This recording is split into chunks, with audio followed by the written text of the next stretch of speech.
करने के लिए मैंने ये एप्लीकेशन माननीय सर्वोच्च न्यायालय सर न्यायाधीश के सामने रखा हूँ। आप सुप्रीम कोर्ट में पिटीशन भी कर सकते थे, पीआईएल भी डाल सकते थे, लेकिन सुमोटो एक्शन लेने की अपील क्यों?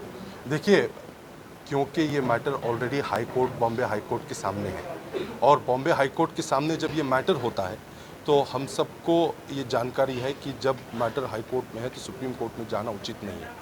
हाई कोर्ट का डिसीजन आ जाने दीजिए, तब पिटीशन पीआईएल हो सकती है, लेकिन ये सुमोटो कॉग्निजेंस मैंने सिर्फ औरंगाबाद और उस्मानाबाद के लिए ही नहीं बल्कि पूरे देश के लिए कर रहा हूँ। मेरी ख्वाहिश है कि औरंगाबाद और उस्मानाबाद का एग्जाम्पल जो ये बनाने की कोशिश कर रहे हैं, इसके ज़रिए पूरे देश की नामांतर पॉलिसी कोई एक रिव्यू में आ जाए, वो देखे कि नामांतर पॉलिसी ये गाइडलाइंस का कितना फॉलो हुआ। यूपी में जिस तरह मैंने एग्जांपल दिया कि प्रयागराज और इलाहाबाद के इशू में नाम जो गाइडलाइंस थी मिनिस्ट्री ऑफ होम अफेयर्स की वो फॉलो नहीं की गई, ऐसी लीगल एक्सपर्ट्स का कहना है।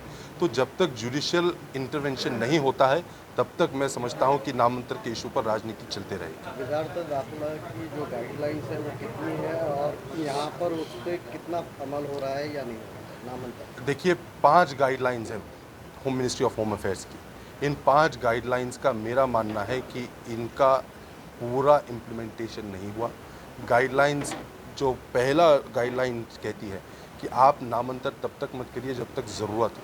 क्या ज़रूरत थी कि आज नामांतर करने की नौबत आ गई? क्या ऐसा रीज़न था? कोर्ट ने उन गाइडलाइंस में कहा गया कि जो 5वीं गाइडलाइन है वो कि आपको रीजनेबल ग्राउंड्स देना है, आपको रीजंस देना है, कौन सा कारण दिया गया। तो ये इस बुनियाद पर ये केस मेरे नज़रों में आगे किस हद तक टिकेगा ये आगे देखना होगा, लेकिन मैं सुप्रीम कोर्ट से और अदालत से अपील करता हूं कि वो इसमें इंटरफियर करें और नेम चेंज पॉलिसी को रिव्यू करवाएं। हिस्टोरिकल प्लेसेस के बारे में गाइडलाइन भी है जी, हिस्टोरिकल प्लेसेस के बारे में भी क्लॉज 2 ये कहता है कि आप इनके नाम बदलने की ज़रूरत नहीं है, इन्हें अवॉइड करिए। जब गाइडलाइंस आपको कह रहे हैं कि आपको अवॉइड करना है तो आप हिस्टोरिकल प्लेसेस का नाम बदलकर, ठीक है, अगर आपका इतिहास से अगर कुछ आप इससे सहमत है नहीं है वो अलग चीज़ है, वो राजकीय इशू है, लेकिन इतिहास it is part of a history. आप क्या इससे साबित करना चाहेंगे?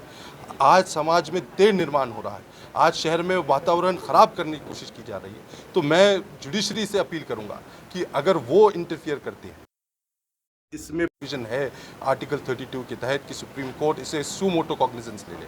मैंने अपने तौर पर ये कोर्ट के सामने ला चुका हूँ कि इसे आप गाइडलाइंस को रिव्यू करिए और इस पर डिसीजन फिर बनाइए।